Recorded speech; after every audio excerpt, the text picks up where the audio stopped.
we place them under oath.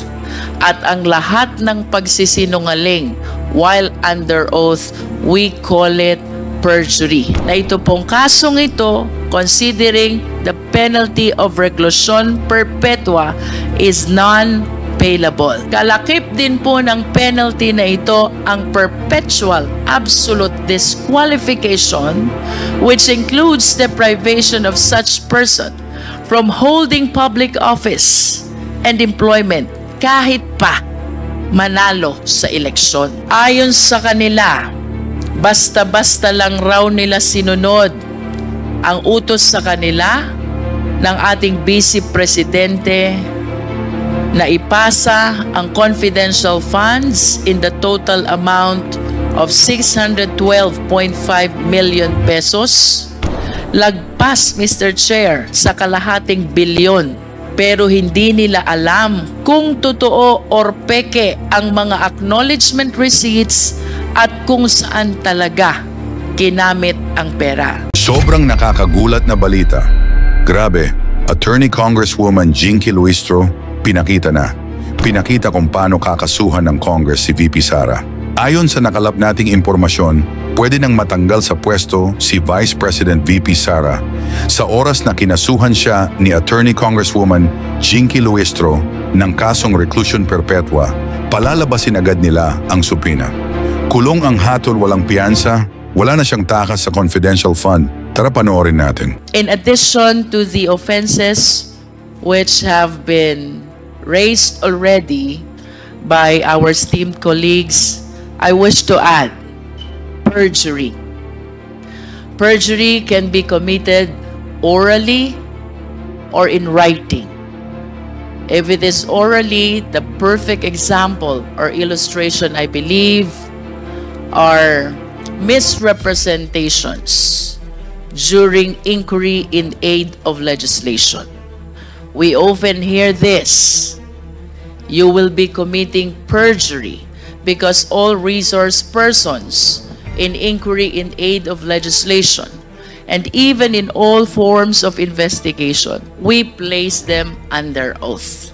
At ang lahat ng pagsisinungaling while under oath, we call it perjury.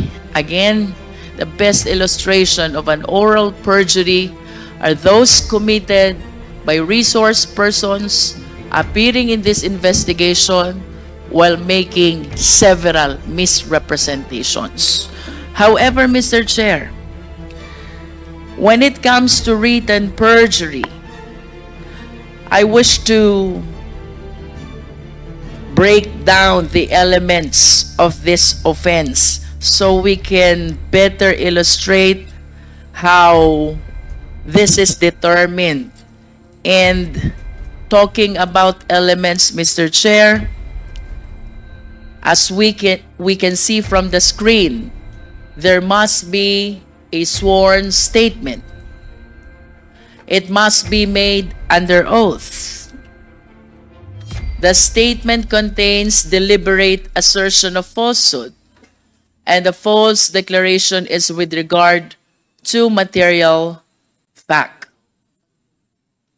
Mr. Chair, in the course of our investigation, the special disbursing officers, sina Ginoong Edward Fajarda at Ginang Gina Acosta, have plainly asserted na wala raw silang alam kung saang mga aktibidad ang pinaglaanan ng confidential funds.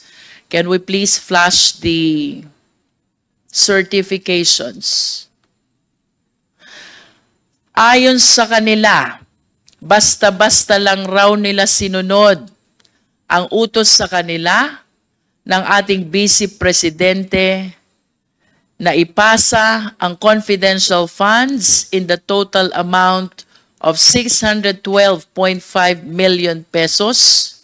Lagpas, Mr. Chair, sa kalahating bilyon sa ibang tao na siya raw na mahala at nag-disburse nito. Pagkatapos ay ipinasa lang din ng mga SDO sa COA ang mga accomplishment reports at ang mga acknowledgement receipts na ibinigay sa kanila. Pero hindi nila alam kung totoo ang nakasulat sa accomplishment reports, kung totoo or peke ang mga acknowledgement receipts, at kung saan talaga kinamit ang pera. We have witnessed this, Mr. Chair, during the interpellation of SDO Edwin Fajarda of the Department of Education, as well as SDO Gina F. Acosta of the OVP. After they testified na ipinasa nila sa mga security officer ng Vice Presidente ang pera, wala ka nang makuhang impormasyon because they kept on giving an answer. Wala silang alam dahil ang kabuuan ng halaga ay ibinigay nila sa mga security officers. Ito pong certifications, Mr. Chair, is the perfect illustration of a written perjury. Halimbawa ng tinatawag natin na written statement made under oath. It is a basic principle that even first-year law students know that a statement made before a notary public, notario publico, is a statement made under the risk of perjury. In other words, Mr. Chair, when we talk about perjury, that includes the documents which were notarized by notary publics, sworn to before notary publics, similar to the certification that we are currently flashing on the screen. Now, let us look closer at what these certifications say. Ano po ba ang nilalaman ng mga certification na ito? Number one, yung expenses where the confidential funds were supposedly spent on were incurred in connection with the agency's intelligence and or confidential operations and activities. I wish to reiterate, paano po malalaman ng ating mga special disbursing officers whether the first certification is indeed correct if they simply handed the money to the security officers? The second content, yung mga pinaggastusan raw ng confidential funds ay necessary and utilized for legal purposes. Again, Mr. Chair, how will they certify to this fact when they are totally unaware about the activities where the confidential funds were allegedly spent? Third, alam raw nila na hindi napunta ang funds sa mga gastusing ipinagbabawal sa confidential funds, kagaya ng payment of salaries and wages, overtime, allowances, or fringe benefits. Mr. Chair, I wish to raise, there is one common answer coming from our SDOs. Wala silang alam dahil ang pera ay ibinigay sa mga security officers. Fourth certification, any equipment purchased was supposedly relevant to the confidential and or intelligence activities. Mr. Chair, suffice it to say that the SDOs are totally unaware of how the confidential funds were spent, primarily because they were not the one who disbursed the same. E paano po nila patututuhanan ang nilalaman ng mga certifications na ito? Certifications which were sworn to before a notary public. To emphasize, Mr. Chair, and as seen from one of the certifications, which our Secretariat is showing right now, our Vice President and SDO Acosta signed and certified this certification before the notary public, and that is Attorney Abella. Ano po ba ang sabi ng mga SDO? We all learned from the hearing on November 25 that while SDO Acosta did encash the check, according to her, wala po siyang alam kung saan napunta yung confidential funds kasi po ito ay turn over sa VP SPG. Mr. Chair, this is totally, if not completely, contradictory to the contents of the certification. It's the exact same story for Mr. Fajarda of DepEd, Mr. Chair. Sabi po nila, Ms. Acosta at Mr. Fajarda, sa ating pagdinig na hindi talaga nila alam kung saan ginastos ang pera. In other words, malay po ba nila kung napunta nga ba sa intelligence or confidential operations and activities ang pera? Malay po ba nila kung totoo yung mga pinagsasasabi na accomplishment report, liquidation report, and most importantly, certification? But they signed it, Mr. Chair. They signed them under oath. This means, Mr. Chair, that Ms. Acosta and Mr. Fajarda did not only violate the joint circular, they also lied under oath dito sa kanilang certification. They did this not just once, not just twice, but thrice for Mr. Fajarda. And for Ms. Acosta, I have to state, she did it 4 times. Paulit-ulit silang nagsinungaling sa kanilang certifications, Mr. Chair. The next offense that I wish to raise, Mr. Chair, is bribery. And we have to take this in consideration with the counter-offense, corruption of public officers. Simply stated, Mr. Chair, sa isang korupsyon or anomalya, may isang nanunuhol at may isang sinusuhulan. The offense committed by the author of corruption is Article 212, that is corruption of public officers. On the assumption, Mr. Chair, na tinanggap ang suhol, then the offense committed by the one who received the money, we call it bribery. Let us discuss first bribery, Mr. Chair. Ano ang elements ng bribery? There must be a public officer. The accused is a public officer. He received directly or through another some gift or present. The receipt was in consideration of his commission of some crime, and that relates to the exercise of his function as a public officer. Of course, kailangang ma-mention ang mga krimen ng mga nagsuhol at mga nagpasuhol. Ito po ang mga elements ng bribery. Malamang lahat ng mga tao na naimbestigahan natin ay public officials who receive amounts of not just any money, but possibly of confidential funds as well. Corruption of public officers. Siyempre, kung may mga tumatanggap ng suhol, may mga nagsusuhol.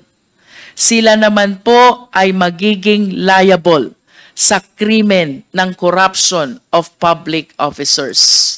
Again, Mr. Chair, for clarity, ang nanuhol ay liable sa corruption of public officers.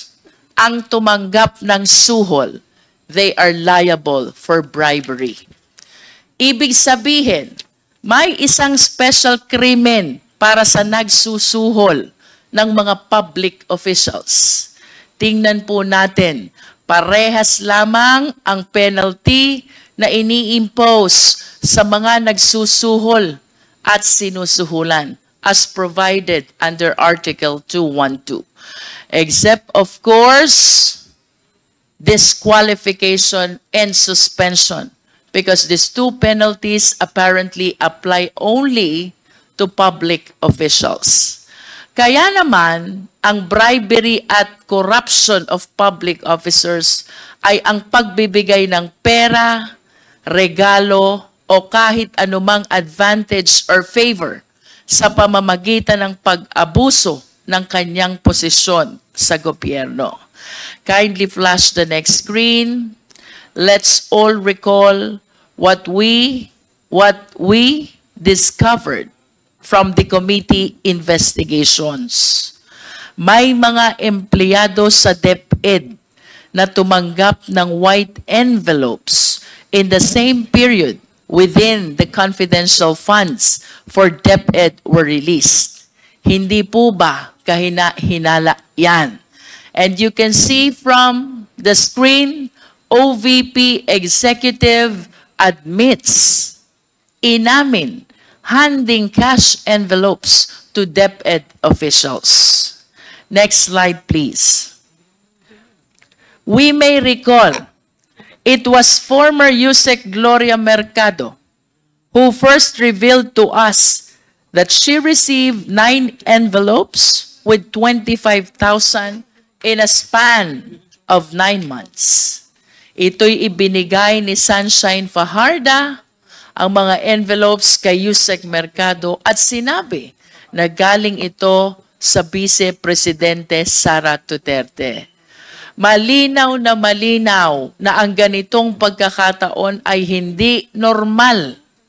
Hindi normal na ang boss ay nagbibigay bigla ng sobre na may 25,000 each for 9 months to her very own head of procurement. Anyone can easily conclude that this is not merely out of generous heart of VP Duterte, but was precisely given in attempt to influence Yusek Mercado, to which she failed to do. And we may recall, Mr. Chair, during our interpellation with Yusek Gloria Mercado, she admitted believing that those envelopes were given to her to influence her decision as Hope. Next slide, please. It was not a surprise when former Chairman Resty Osayas, this is our second DepEd official, he is the chairman of DepEd Bids and Awards Committee. He admitted, siya rin ay nakatanggap ng sobre na may laman na pera. Again, another key official in the procurement process of the DepEd. And yet again, another act of corruption plaguing in the DepEd. Yung nauna, Mr. Chair, Yusek Mercado, she was the hope of DepEd. And this time, we have Chairman Resty Osayas, Chairman of DepEd Bids and Awards Committee. Both admitted having received envelopes with money inside. Next slide, please. Of course, sino pong makakalimot sa ating Chief Accountant ng DepEd, Ms. Runa Catalan. Like former Yusek Mercado, like Mr. Osayas, Ma'am Catalan received the same number of envelopes containing the same amount of money in the same period of February to September 2023. Again, another key official in the DepEd who necessarily deals with the public funds of the DepEd was blinded by an alleged gift from VP Duterte. But it was later on revealed that she was requested by Sunshine Fajarda, the very person who handed her the envelopes, to sign the liquidation reports without its supporting documents. Again, corruption prevailed. Mr. Chair, in line with the issue of bribery and corruption, I wish to manifest that there is a chance that the 3 key officials of DepEd, who I previously mentioned, Yusek Mercado, Mr. Osayas, Ms. Catalan, were not only employees of DepEd who received envelopes with cash. I believe that it is only a matter of time. And I hope that light be shed on this alarming revelation. Tayo po'y naniniwala na hindi lamang ang 3 opisyales na ito ang tumanggap ng envelope na may lamang pera mula sa ating Vice Presidente. Ultimately, Mr. Chair, is the crime of plunder. Isa pa sa ating nakitaan na maaring ikaso mula sa ating mga nadinig sa ating komite, rito ay ang violation ng plunder sa ilalim ng Republic Act 7080 as amended. Ang basis po natin ay lahat ng mga nakalap na impormasyon patungkol sa paggasta di umano ng OVP at ng Department of Education ng confidential funds sa ilalim ng pamumuno ng ating Vice Presidente. Mapapansin po natin na wala pong naipakita na ebidensya kung saan totoong napunta talaga ito. Pinatutunayan lang ng mga opisinang ito sa pamamagitan ng acknowledgement receipts na atin namang napansin ng napakaraming anomalya.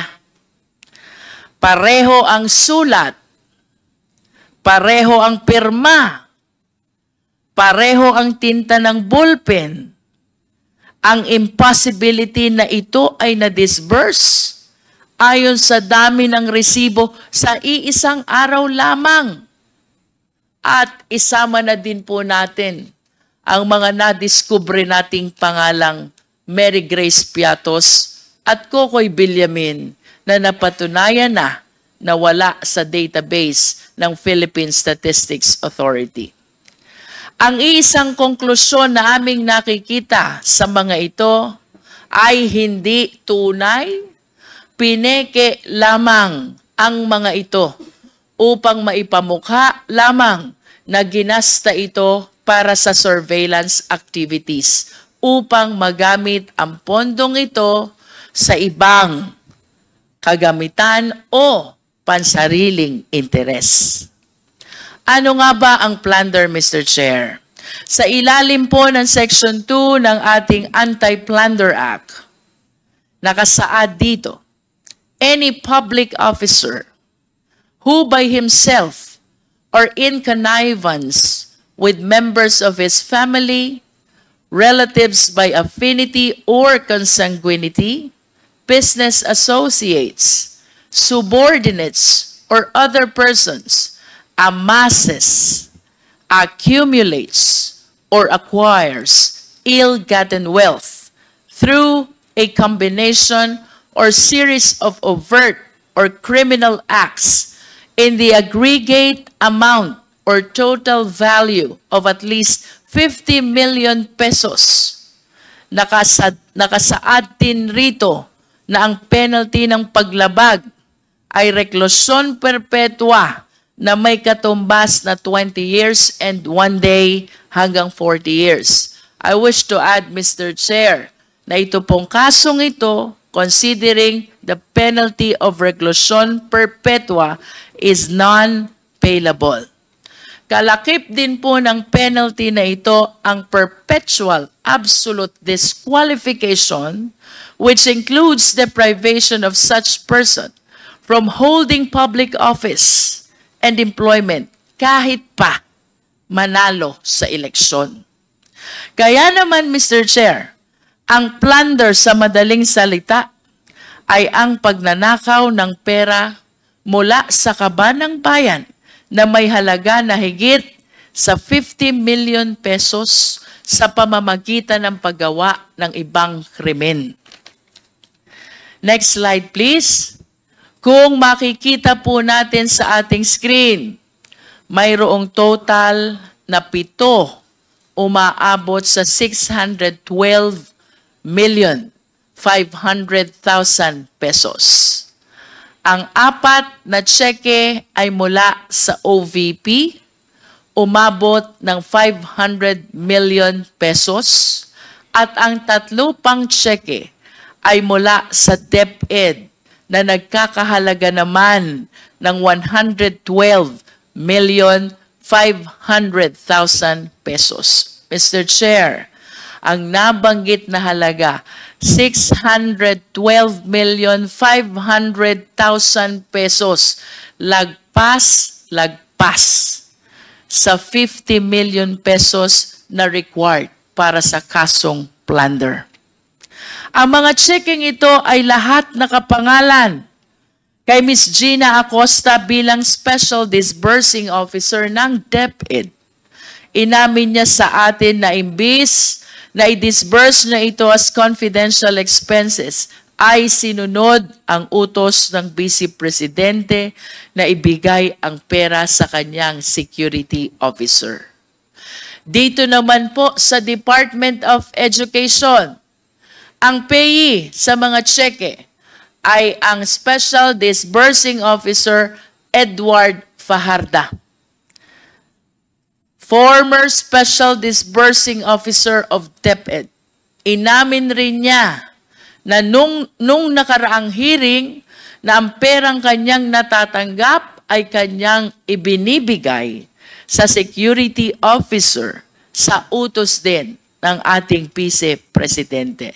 Mr. Chair, I wish to show the breakdown of the confidential funds which were received both by DepEd and OVP.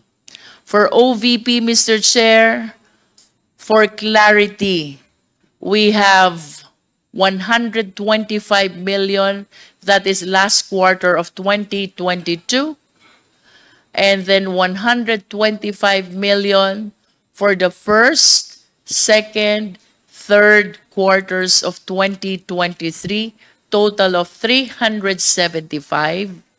So 2022, which is 125, and 2023, which is 375, that is 500 million in total confidential funds utilized by the Office of the Vice President, Mr. Chair. For DepEd, Mr. Chair, I understand that this were utilized during the first 3 quarters of 2023, 37,500,000 each for the first, second, and third quarter of 2023, which totaled to 112 million pesos confidential fund utilized by the Department of Education. In total, Mr. Chair, ang kabuang halaga po na ating naimbestigahan pertaining to the utilization of confidential fund is 612,500,000 pesos. Napakalaki at nakakalula. And to be very candid, Mr. Chair, ilang bata na sana ang ating napakain. Ilang bata na sana ang ating napaaral, at ilang pamilya na sana ang ating nabigyan ng bahay. Mr. Chair, considering that the amounts involved here far surpass the threshold for plunder, na mas kilala bilang pandarambong, it is my humble position na dapat po talaga ay maipagpatuloy at mapalalim pa ang investigasyon upang malaman kung sino ang nakinabang sa perang ito. Such an investigation may not be for Congress to conduct anymore. Again, our ultimate purpose here is to legislate. Such an investigation, however, we will ensure will be conducted, Mr. Chair. Hindi po basta-basta ang mga pangyayaring natuklasan natin rito. Finally, Mr. Chair, ayon po sa isang Supreme Court decision, This is Macapagal Arroyo versus People. GR numbers 220598 and 220953, dated July 19, 2016. On the crime of plunder, napag-usapan po dito ng Supreme Court ang will, conspiracy na nagaganap in the commission of plunder. Kaya kung may pagpapatuloy po ang investigasyon, maigi pong matingnan kung sino po ba ang hub, sino ang mga spokes, ilang conspiracy po ba ang ating pinag-uusapan. In other words, Mr. Chair, we will look forward that as the other agencies conduct an in-depth investigation on this, we will look forward sino ang hub, sino ang sentro, sino ang nakikinabang dito sa alleged will conspiracy na ito. Maraming salamat, Mr. Chair. Thank you, Congresswoman Jinky Luistro. The Chair would like to recognize the Honorable Manuel. Thank you, Mr. Chair. Good morning sa ating mga kapwa mambabatas. Mr. Chair, sa inabot so far ng mga hearing natin dito sa Good Government and Public Accountability Committee or Blue Ribbon Committee, we recognize the efforts of our colleagues, yung mga staff, secretariat, at lahat po sa kanilang mga efforts para sumulong ang ating investigasyon in aid of legislation. Isang mahalagang precedent itong naging serye ng mga hearing natin, Mr. Chair, dahil dito ay napakita natin na ang mga pera ng bayan na inallocate bilang confidential and intelligence funds ay pwede naman palang pag-usapan. Pwedeng busisihin, pwedeng tingnan paano talaga yan ginamit at lalo na kung naabuso ay dapat hindi makawala basta-basta yung mga hindi nag-alaga sa pera ng bayan na pinagkatiwala sa kanila. Ito po ay isang malaking leksyon sa lahat ng mga ahensya sa ating gobyerno na atat na magkaroon ng confidential or intelligence funds para sa kanilang agencies. Pangalawa, Mr. Chair, napakita natin sa mga hearing na ito na yung mga inquiries in aid of legislation ay pwedeng gawin habang nirerespeto natin yung trabaho ng iba pang mga ahensya when it comes to ensuring transparency and accountability among public officials. Pangatlo, Mr. Chair, ngayon nakita natin na meron palang pwedeng gawing isang scheme yung mga opisyal na gustong gamitin para sa sariling interes ang pera ng bayan.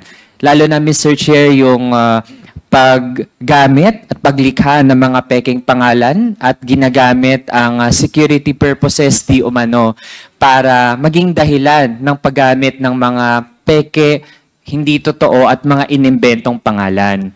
Para sa representasyon ng kabataan, Mr. Chair, tayo isang malaking question mark, malaking red flag talaga na kinailangang gumawa ng mga peking pangalan sa mga acknowledgement receipts. Kasi in the first place, Mr. Chair, itong mga supporting documents, yung mga resibo or yung mga documentary evidence in relation to the use of confidential and intelligence funds, limited na nga in the first place ang pwede mag-access dito, Mr. Chair. Hindi nga buong mga ahensya, kahit yung COA, kinailangang gumawa ng isang unit, yung ICFAO o yung Intelligence and Confidential Funds Audit Unit, para yun lamang yung merong access sa mga dokumento. Pero kahit yun, Mr. Chair, ay hindi kinikilala ng Office of the Vice President at maging ng mga opisyal ng DepEd na nag-handle ng confidential funds. Ang tanong sa atin, Mr. Chair, kinailangang gumamit ng mga peking pangalan. Pag ganun ba, yung mga security officers na siyang nag-handle di umano ng confidential funds ng OVP tsaka DepEd, wala ba silang tiwala dun sa Special Disbursing Officer ng OVP tsaka ng DepEd? Wala din ba silang tiwala dun sa iba pang mga opisyal ng OVP tsaka DepEd? At wala rin bang tiwala itong mga security officers sa COA o sa ICFAO na siyang inatasan ng Joint Circular 2015-01 na busisiin yung mga documentary evidence. Also, Mr. Chair, hindi ito mangyayari kung wala ang utos mismo ng nakaupong vice-presidente na si Sara Duterte. Itong pag-utos niya na maglikha ng mga peking resibo at gumamit ng mga peking pangalan, ito rin ba ay isang pagpapahiwatig na wala siyang tiwala mismo sa kanyang Special Disbursing Officer o SDO? Wala rin ba siyang tiwala doon sa iba pang mga opisyal ng Office of the Vice President o ng DepEd? Wala rin siyang tiwala mismo sa Commission on Audit. Kahit na laging sinasabi na hayaan daw yung COA na gawin yung kanilang trabaho. Pero the fact na magsusumite ng mga pag-agresibo sa COA, yun din actually, Mr. Chair, ay pag-disregard ng Vice-Presidente sa mandato ng COA. And, Mr. Chair, we have established na laging ginagamit ng Vice-Presidente yung usapin ng security, peace and order para pagtakpan yung kanilang mga maling ginawa. Kaya Mr. Chair, liban sa mga naging efforts na ating komite, gusto din nating kilalanin yung ginawa ng ating mga kababayan na nanood, tumutok, nakialam sa issue na ito. Pinapakita nito yung public participation na kung saan yung mga pinag-uusapan natin dito dahil public funds yun ang kataya, yung mga kababayan natin ay naging interesado na maging bahagi ng pagsusulong din natin ng pananagutan sa hanay ng mga opisyal publiko. At Mr. Chair, sa mga panahon din na tayo sinisiwalat natin yung katotohanan, syempre nandyan ang iba't ibang mga tangka para lunurin ang katotohanan sa pamamagitan ng pagpapakalat ng disinformation, mga gawa-gawang kwento o naratibo. Kaya lalo nating hinihikayat yung ating mga kababayan, lalo na yung mga noona ay nagdadalawang isip pa pero really ay hindi na rin kinakaya ang mga ginawa at mga pinagsasabi ng Vice-Presidente. Patuloy po tayong tumutok pa rin at makibahagi at sana ay wag po tayong magsawa na gampanan yung ating papel bilang mga citizens na ating bansa na tiyakin talaga yung mataas na standard sa ating mga public officials. Pangatlo, Mr. Chair, sa dami ng mga pinag-uusapan ng bayan, syempre lately merong cheating issue sa pagitan ng dalawang sikat na mga celebrities na napapanood sa telebisyon. Sabi nga, Mr. Chair, dapat kapag may cheating, hindi lang isang tao yung ating pinag-uusapan at tinitiyak na gumawa dapat ng tama at aminin yung mali. Pag may cheating, Mr. Chair, it involves talaga at least dalawang tao.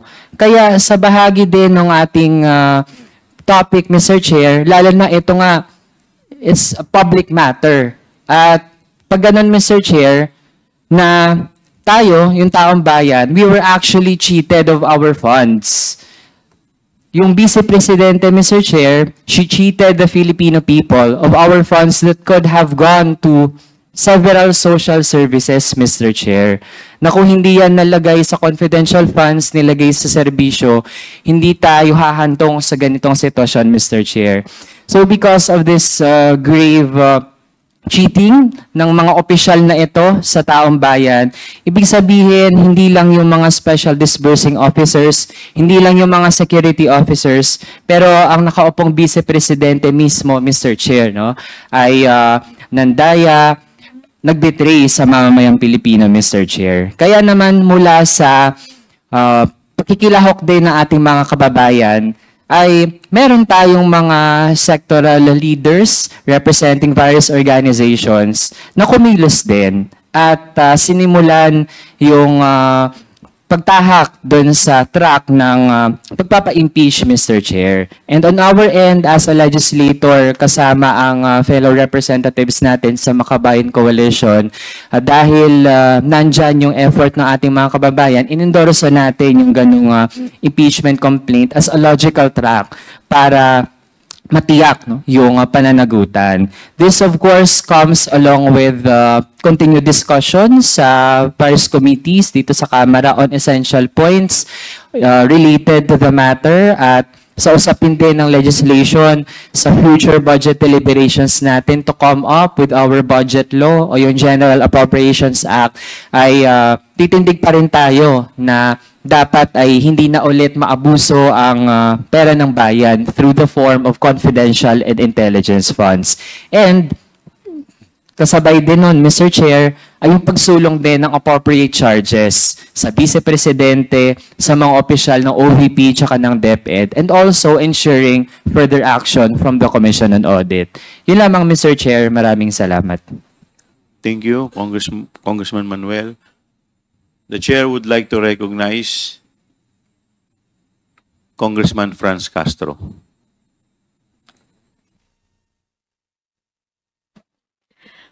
Thank you, Mr. Chair. So just a point of inquiry, Mr. Chair, kasi narinig ko kanina umaga that this would be the last committee hearing for this topic, no, yung tungkol sa confidential funds. So ang ibig ba sabihin, Mr. Chair, we are going to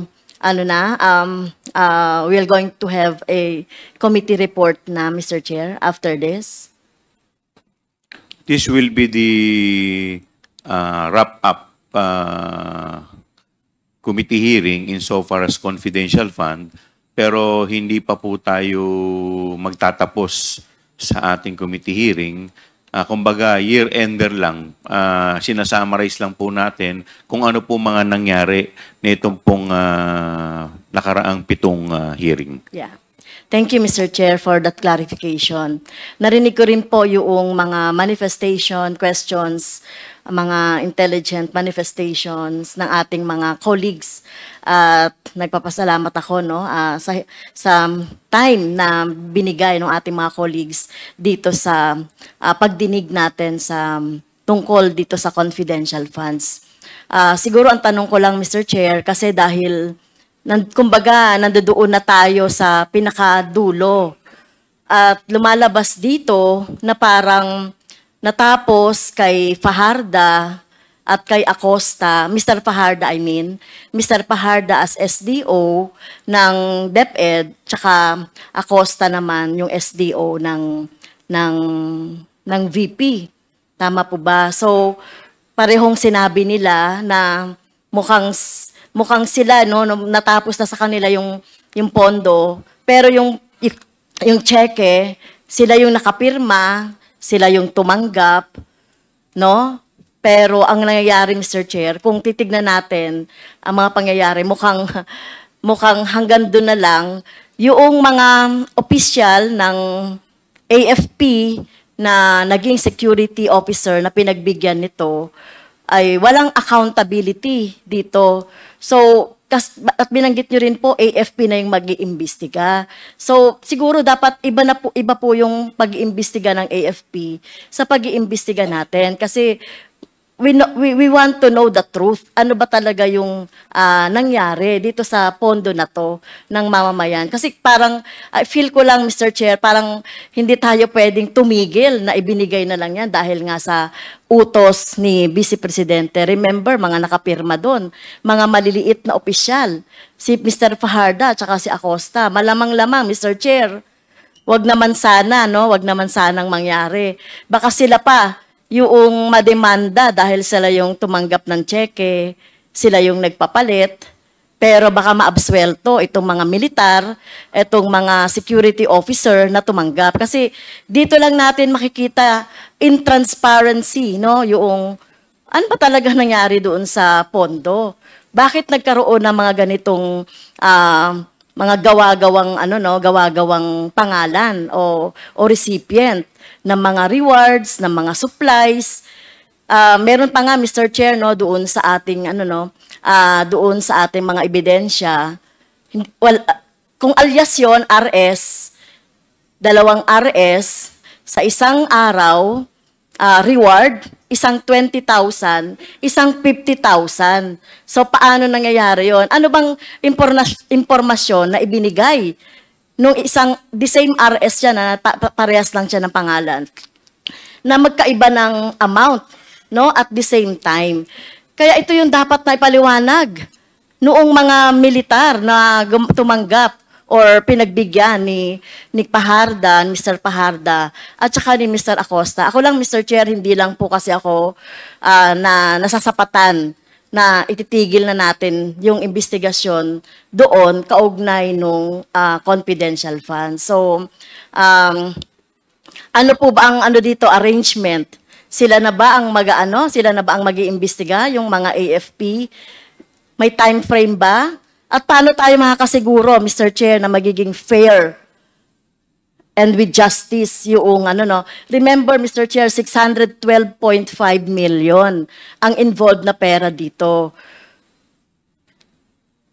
Kasi utos ni Vice President Sara Duterte na ibigay doon sa mga security officer, ginawa naman ng ating mga SDO, ng DepEd at saka ng OVP.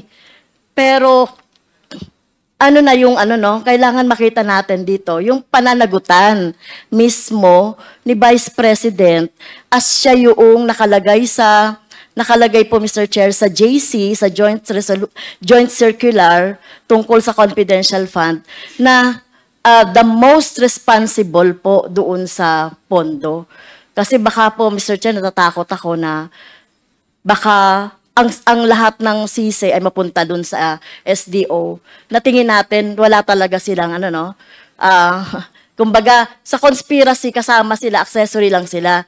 Pero ang may talagang pananagutan dito, sa tingin natin, ay yung Vice President katulong nung mga security officer. So yun lang, Mr. Chair, yung gusto kong maliwanagan. Bakit tinigil na natin doon? Hindi natin pinatawag yung 2 security officer na involved o yung tumanggap. Kasi wala silang wala silang band.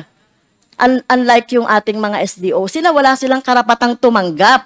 So bakit sila tumanggap ng ganitong pera? At kapananagutan nila yan, Mr. Chair. Maraming salamat po, Congresswoman Franz Castro. Unang-una po, meron na po tayong, may mga hinahing po na impeachment proceedings sa ating Vice Presidente at sa akin pong pagkakalam, ito po ay kaugnay sa confidential fund. So ito po ay dudulugin na pag ito po ay na-refer sa Committee on Justice. So sa akin pong paniniwala, na yun na po yung, at yun din po yung mga suhestyon ng ating mga miyembro na doon po doon po tutumbukin yung investigasyon. Pangalawa po, nagsalita na rin po yung AFP na nagkakaroon na rin po sila ng internal investigation patungkol po dito sa pangyayaring ito. Kaya po mas minarapat po ng mga miyembro na ito po ay ibigay sa pamunuan ng AFP nang hindi po tayo makasagabal sa kanilang pag-iimbestiga. Ginagalang ko, Mr. Chair, I respect po yung decision ng member ng Committee on Good Government and Accountability. Pero I just would like to put on record po yung aking manifestation na ako po ako po yung nagsiwalat ng tungkol dito sa confidential fund. So hindi po ako kumbaga nasasapatan na matigil na doon sa AFP. Dahil alam naman natin, wala rin po akong tiwala na magkakaroon ng partial investigation patungo doon. Dahil alam naman natin, tauhan nila yung involved. Diba? Tao nila yung mga involved doon. Nakita naman natin doon sa ating mga investigation na wala namang national security involved. No? Wala namang, ang involved dito, Mr. Chair, ay yung interest, national interest ng taong bayan. Ang pondo na 612, na kagaya nga na sinasabi ni Congressman Raul Manuel, sinasabi ni Congressman Luistro, na kung nagamit ng maayos yan, na bigay natin yan sa ating mga estudyante, sa education, at pangangailangan pa ng ating mga mamamayan. So, ang tanong ko po, Mr. Chair, yung po bang investigation ng AFP, hindi na tayo involved doon. At kailan nila sasabihin po yung investigation? Kailan sila magkakaroon po ng report doon sa investigation? Kailan matatapos? Binigyan po ba natin sila ng time frame, Mr. Chair? Tayo po ay makikipag-ugnayan po sa AFP. And in addition to that, tayo po kasi ay recommendatory lamang ang po pwede po natin na gawin.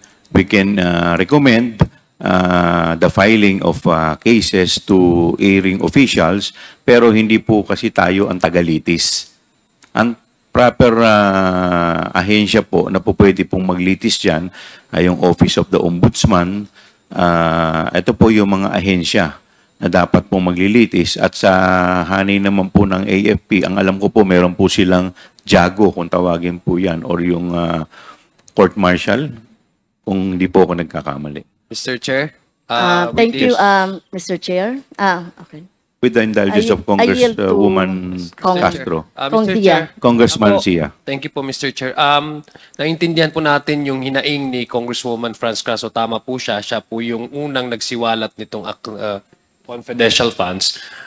Mr. Chair, gusto ko lang pong i-remind ang committee members, lalong-lalo na po ang chair kasi siya, nung pinag-usapan po natin ito, yung purpose po talaga po natin is tingnan kung paano na-abuse itong confidential funds. Let me just put into record, Mr. Chair, that intelligence funds and confidential funds are not intrinsically evil.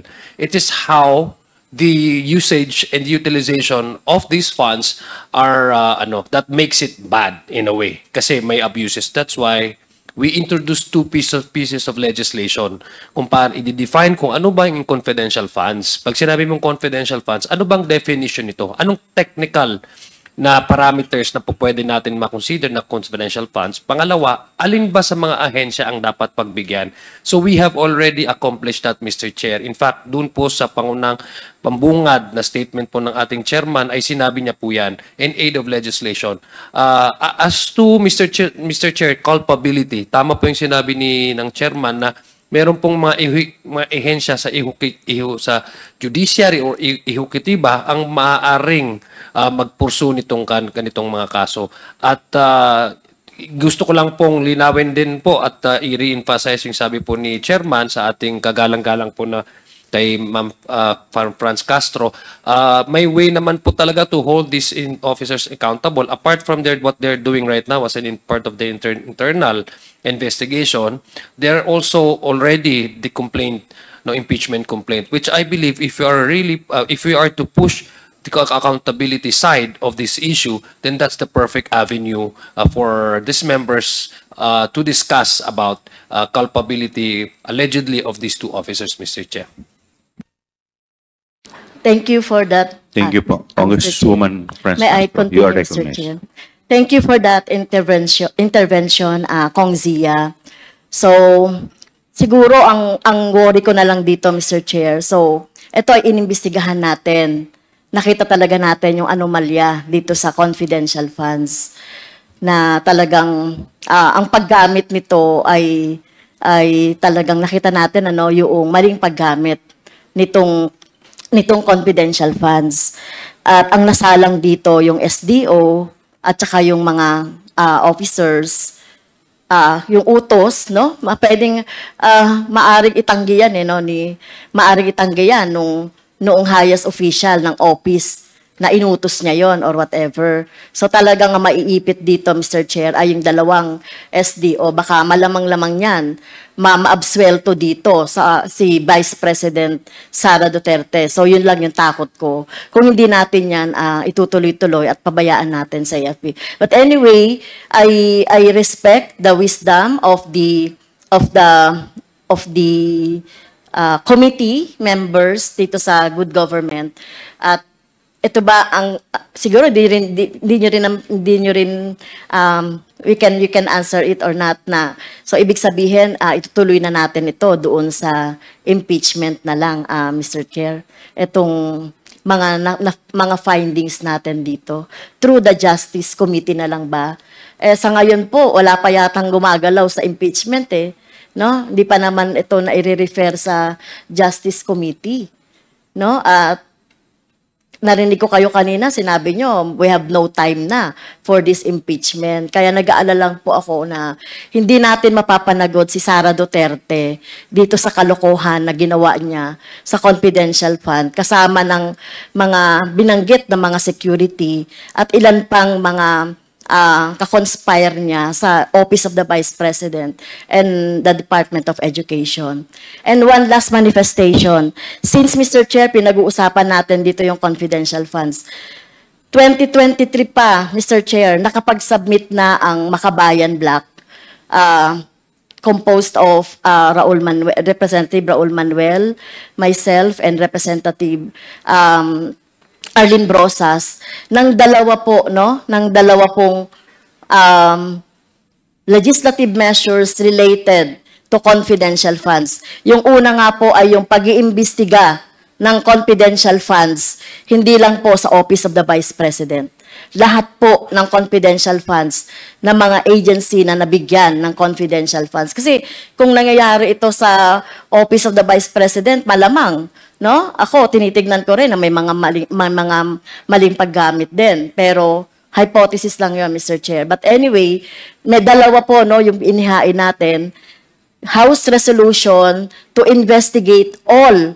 Kasi baka sabihin ng mamamayan natin, baka sabihin ng taong bayan, sinisiro in lang natin yung confidential funds ng OVP. Tayo po ay nagpasa na ng House resolution para imbestigahan ang lahat ng mga ahensya dahil pangalawa, meron po kaming bill na ipinasa na i-abolish talaga itong confidential funds dahil lalong-lalo na sa mga government, national government agency. Dahil, ito nga, no, ang hirap talagang masunod itong JC na to, Mr. Chair. Yun po, no, siguro dapat maisaalang-alang din yung mga ipinasa namin na measures, Mr. Chair. Thank you po. Ngayon, ikaw, bilang Pilipino, ano ang masasabi mo at reaksyon sa balitang ito? Mag-iwan ka ng komento sa ibaba at atin pong babasahin isa-isa.